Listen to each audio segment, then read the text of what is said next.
السلام علیکم ورحمۃ اللہ وبرکاتہ.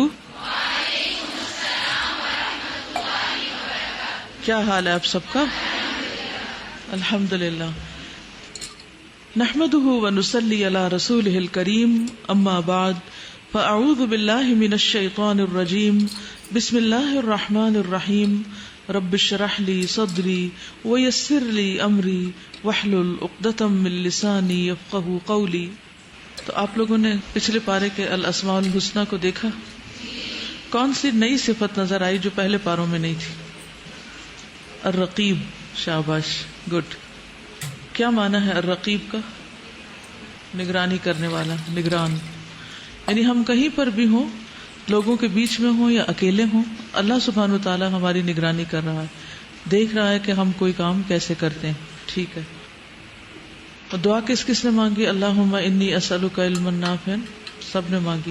کس وقت میں مانگتے ہیں آپ؟ فجر کے بعد. اوکے. دعاؤں کی جو قبولیت کے اوقات ہیں اس میں بھی خاص طور پہ مانگا کیجئے. اور تسبیح پڑھنا کس کو یاد رہی؟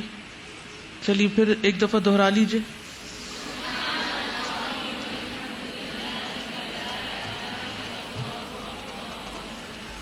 پھر دل سے پڑھیے.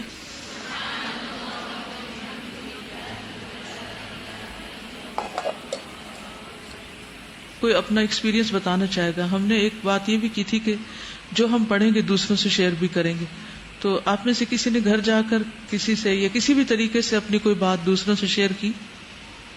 السلام علیکم. وعلیکم السلام. چوتھے پارے کی پہلی آیت تھی، میں نے اس کو فرسٹ ٹائم میں نے دورہ قرآن کرنی ہے. میں نے اس سے پہلے قرآن کو کبھی بھی سمجھ کے نہیں پڑھا ہوا.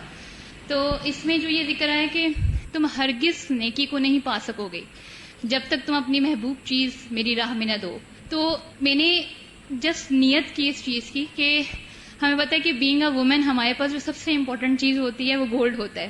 تو میں نے یہ نیت کی کہ میں نے گولڈ جتنا بھی ہے، اگر میں واقعی اللہ کی محبت چاہتی ہوں تو مجھے اپنی سب سے زیادہ محبوب چیز جو ہے وہ اس کی راہ میں قربان کرنی پڑے گی. تو استاد میں نے یہ صرف سوچا، اور آپ یقین کریں کہ اس کے بعد میرے بھائی سے ناراضگی چل رہی تھی بہت عرصے سے، اور مجھے ایکسپیکٹیشن تھی کہ جب میں اس سے بات کروں گی تو وہ آگے سے مجھ سے بہت بدتمیزی سے بات کرے گا یا میری بات کا جواب نہیں دے گا. اور پھر نماز کے بعد کی تھوڑی سی دعائیں تھیں، وہ مجھے یاد نہیں ہو رہی تھی، کافی عرصے سے میں کوشش کر رہی تھی.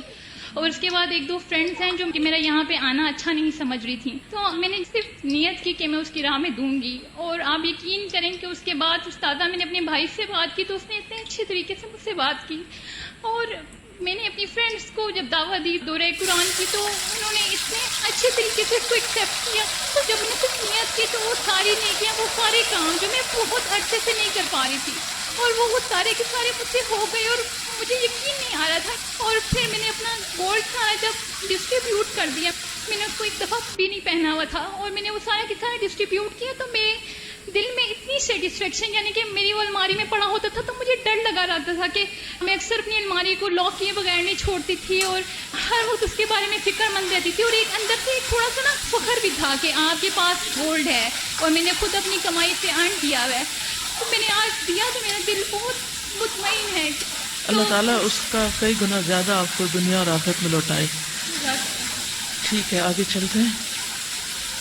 حقیقت یہ کہ جب انسان جس چیز پر خود عمل نہ کرتا ہو وہ دوسروں سے کروانا بھی مشکل ہوتا ہے.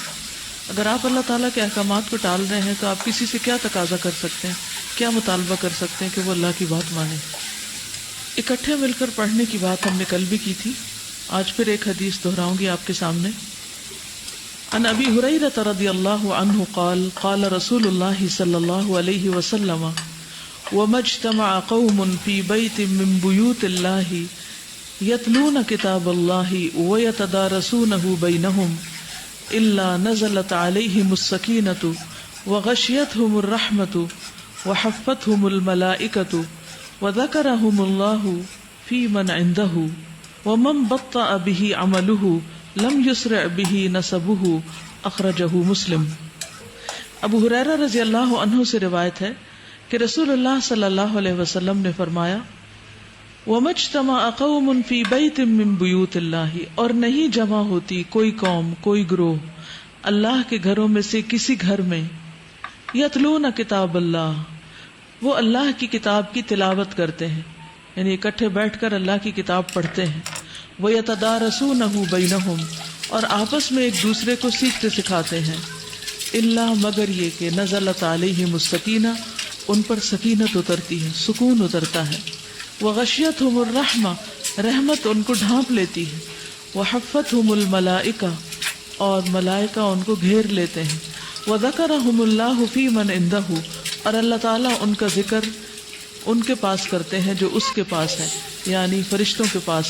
ومن بطأ بہ عملہ، اور جس کا عمل سست رفتار ہوا، جس کا عمل نہیں بدلا، لم یسرع بہ نسبہ، تو اس کا نسب اس کو آگے نہیں بڑھا سکتا، یعنی اس کا خاندان، اس کی برادری، اس کا دنیاوی سٹیٹس اس کو اللہ کی نگاہ میں آگے نہیں بڑھا سکتا جس کا عمل پیچھے ہو. یعنی جو صرف باتیں کرے اور عمل نہ کرے تو اس کا پھر اللہ کی نگاہ میں کوئی مقام نہیں. تو اس حدیث سے بھی صاف طور پر پتہ چلتا ہے اجتماعی مطالعے کا، قرآن کو سمجھنے سمجھانے کی اجتماعی کوشش کا، اور دورہ قرآن اسی کا ایک حصہ ہے. 5واں پارہ شروع کرتے. والمحصنات من النساء إلا ما ملكت أيمانكم كتاب الله عليكم وأحل لكم ما وراء ذلكم أن تبتغوا بأموالكم محصنين غير مسافحين فما استمتعتم به منهن فآتوهن